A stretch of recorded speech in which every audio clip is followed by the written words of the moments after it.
But if you wake up in the morning and you're a little bit tired and you went to the Polar Music Prize dinner, so you're aching from it, and then you gather strength to be able to do something wonderful in the musical space. Where do you get that strength from? It's the language of enthusiasm. It's that little book called The Alchemist. There was a little book called The Alchemist, and it said that the shepherd boy. There was a shepherd boy who had a big dream, and it said the universe conspired to help the shepherd boy because he had the language of enthusiasm. You know, it's what Picasso had his whole life. It's the thing, what certain farmers that wake up at 90 years old and they go out into the field and they're still digging up potatoes. It's an energy and an enthusiasm for life. And for whatever your pursuit is. And I think that's very important. He was talking about curiosity, but it's, you know. But waking up in the morning after the Polar banquet, it's probably going to be coffee. What I was going to just add, beautifully said, Patti, that's really gorgeous. I find, as far as myself is concerned, I find that as I get older, I have to guard against myself getting into a pattern and getting narrow-minded. And I have to always try to be more open and more fresh, more curiosity for looking at things afresh. And I think being in the group has really helped me be that way, because we're constantly exploring new music and new composers and working with new people. What makes a great artist?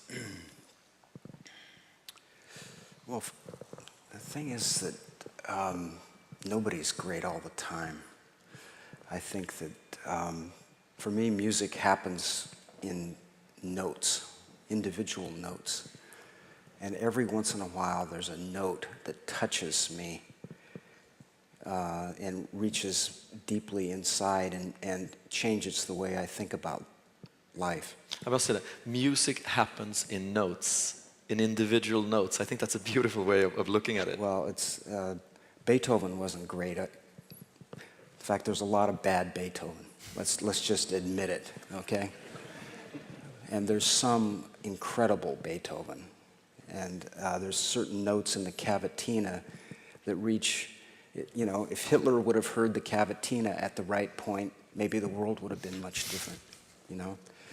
And I think it's up to people like us to try to have more cavatinas and more great notes. And, but we almost can't control when they happen either, you know? I mean, if you've ever heard a John McCormick song, every once in a while, at the last note of the song, he goes up for this very high note, the Irish tenor. And for me, there's something so incredible every once in a while in those notes. Or the first note of the way Fritz Kreisler played Humoresque. There's a story that he found that song in Dvorak's wastepaper basket. Now, I don't know if that's true or not, but the way he plays that first note has propelled my whole idea about what a violin should sound like, you know? And those are the kind of notes I'm looking for. Also, I think getting, you know, very involved, when David was talking about the notes, getting very involved with every aspect of a note. You know, what does that really mean, a note? You know, there are emotions in notes. You know, Sounds like you're talking about a love affair almost. Oh, definitely. There's emotions, there's history in notes. There's almost like there's blood in notes, you know. And you know, when you bring the note inside of you, that note is always there. And when you encounter another note, you know, you still have the old note, kind of that old blood of the old note circulating within you, and it affects the way you play the new note.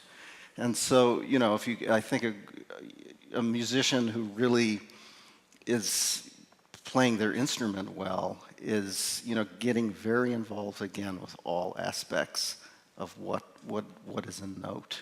But isn't this amazing? Because I remember you saying yesterday that you said, well, anybody can play rock and roll. I was a poet. I wanted to reach out with my poems. I was only a semi-talented musician. And here you're loving every single note and having a relationship to them. Isn't that two very different ways of creating? Well, I think about, for instance, there's a very nice story about Maria Callas and her rival Teobaldi. Is that how you say her name? Teobaldi? And someone said, if you want to hear what an angel sounds like, listen to Teobaldi. If you want to know what an angel feels like, listen to Maria Callas. And I think about that a lot. I've listened to them both, and not being a trained musician at all, I mean, I don't really play anything, I do sing, but I've studied them both and found really when you're reaching the people, if you come from either place, you know, with love, whether it's a technical place or a more intuitive place, if you greet the people with love, they will feel that. You know, technology, being technically perfect alone is not necessarily going to move the people, and just braying like a donkey is not going to move them either. But if you bring an aspect of feeling or technical perfection to the people with love, and you have them in your consciousness as you're speaking with them, they will feel that. I mean, you know, what makes a great musician, I don't know, because I'm not a musician, but I do feel that what makes a great performer is love, is genuinely wanting to communicate something to the people. And that's the only way I can speak of that. So. Oh, no. It's very interesting. When I was going to school, and I had a wonderful teacher, and he gave me some advice, and he said, to be successful as a musician, you have to work hard, you have to have the talent, but you also have to be in the right place at the right time. You have to have that certain amount of luck. And I do believe sort of in this work ethic. You have to work in order to improve your craft. But you also have to have that ability to communicate to the audience and to be able to give to the audience what you feel that's in the music and in the character, and be able to portray that. And if you're successful at that, people do recognize that. And I think Polar Prize is also very, very, very happy to elect laureates that care. And you have a position to care. How could we reflect a little bit on that, Patti? You're always been a very strong voice. Is that a responsibility of an artist, or is it a choice? Well, I think it's a responsibility of every human being. I think that all of us have equal responsibility in the human condition. I start from the moment I wake up. I always think of that Jimi Hendrix line, and he says, "Hooray, I wake from yesterday." You know, we wake up, we're alive. It's so fantastic to be an earthling, you know, and have this time on Earth. And our concern for life the concern for life should come from every human being. Some people are more activist-oriented than others, and God bless them.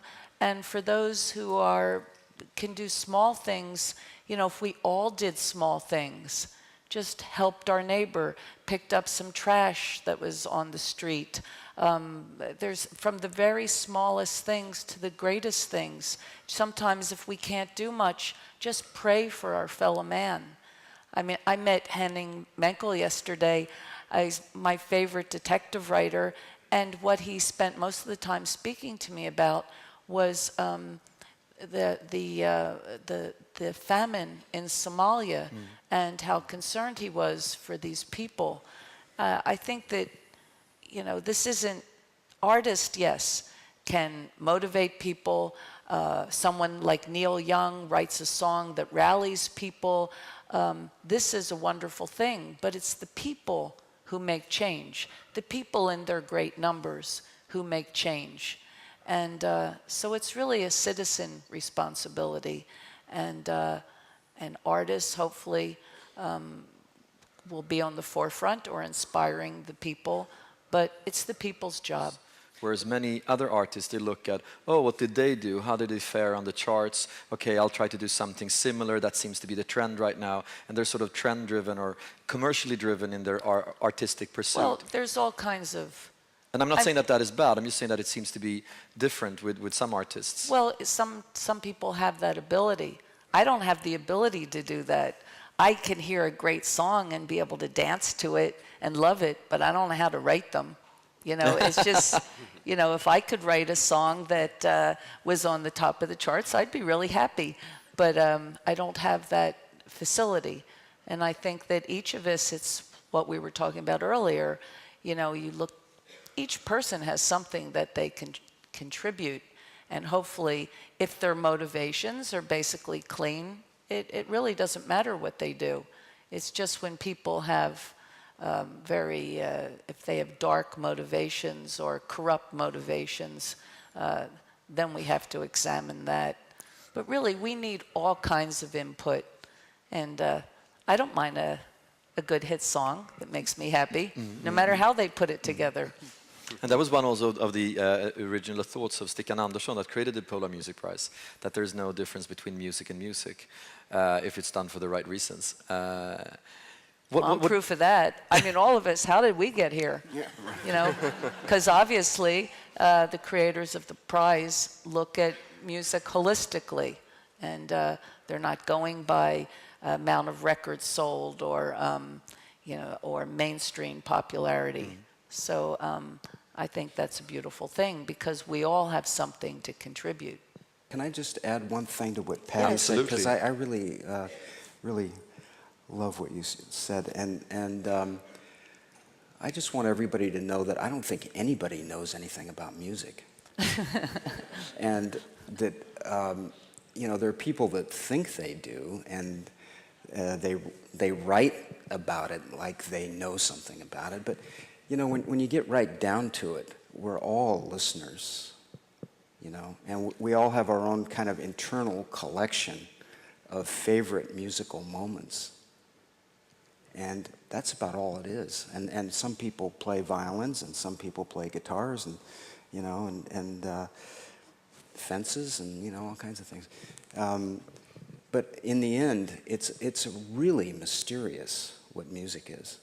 And one of the most magical moments I've encountered was hearing Ravi Shankar tune his instrument for about 10 minutes, some 25 years ago. It was the most incredible thing. I mean, I'll never forget it. And then when he started to play, it was great too. But the tuning and the care that went into tuning the instrument was so beautiful. And every time I have to tune on stage, you know, I think, oh, I should try to tune like Ravi Shankar. Fantastic. And we are coming to an end of a fantastic panel. I could have been here all afternoon with you guys. You're so wonderful. Thank you very much, and hope to see you more later on tonight. Thank you very much.